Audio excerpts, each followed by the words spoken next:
I told the first service, if you haven't picked up on this, meditation is code for short sermon. So you've been warned. Father, forgive them, for they know not what they do. According to tradition, these are the first words uttered by Jesus from the cross. And did you notice? They are a prayer. I suppose it's not at all surprising to pray in a time of great pain and struggle. But when we find ourselves in the midst of tragedy and despair, we tend to cry out, "Oh Lord, help me. Oh God, save me." We seem to instinctively cry out almost always for ourselves. But Jesus doesn't do that. He doesn't even ask for his own deliverance, even when he's taunted by others to save himself, which he could have done. The first people he prays for are the people putting him to death.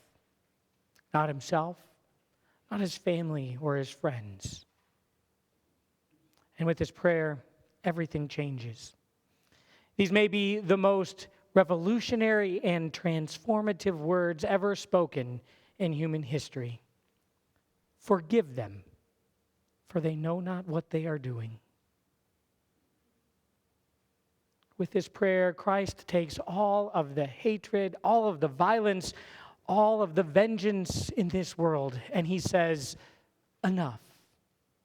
Enough of the spiral of violence and counter-violence that just leads to more of the same.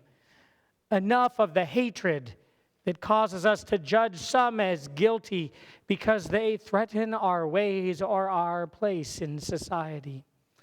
Enough of the fear that leads us to see forgiveness and mercy as a sign of weakness instead of strength. Earlier this week, I posted on Facebook about a colleague who serves as the English-speaking pastor of the Church of the Redeemer, the Lutheran Church in Jerusalem. She'd been asked to judge an English spelling bee in the West Bank. But what surprised her were the words on that 9th grade spelling list, because that's at about the age when the words become specific to those lived experiences. The list began simple enough.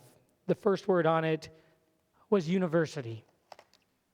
But the next word was checkpoint. And the next one, protect, soldier, uniform, unhappy, power, worry. At first, the words were stuck in her throat. She said, "How do you ask a 13-year-old Palestinian boy to spell checkpoint?" She didn't want to ask him to spell that word or to congratulate him if he spelled it correctly. But she did, and it was perfect. He knew the word. She said that she was grateful that they had a winner before reaching the end of that spelling list, because these were the last 4 words on it: apartheid, violence, racism, and tear gas. That's 9th grade in Palestine. That day, she said her prayer was for a new spelling list. And while we may not be 9th grade Palestinians, there's certainly enough violence and brokenness and hatred in our community as well. Father, forgive them, for they know not what they do. With this prayer, Christ shatters the glamour of violence that blinds us in the world and sets in its place a vision of reconciliation and peace. In the Sermon on the Mount, Jesus said to his disciples, "You've heard that it was said, 'You shall love your neighbor and hate your enemy.' But I say to you, love your enemies, and pray for those who persecute you. What Jesus preached in the Sermon on the Mount, he practiced on the Mount of Calvary. On the cross, Jesus prays for his enemies, Father, forgive them, for they know not what they do. And everything changes. Because as we again today joined in those shouts of crucify, crucify him, we reminded ourselves that we would have been among the crowd, among his enemies, or at least the deserters that Jesus prayed for. So his prayer, his forgiveness, is for us. In these final words from the cross, Jesus reveals God's costly love for the world, mediating God's forgiveness and unfailing love, even in the midst of our violent and hate-filled world today. In this prayer from the cross, Christ takes it all upon himself, all of the hatred, the violence, the fear. And he says, enough.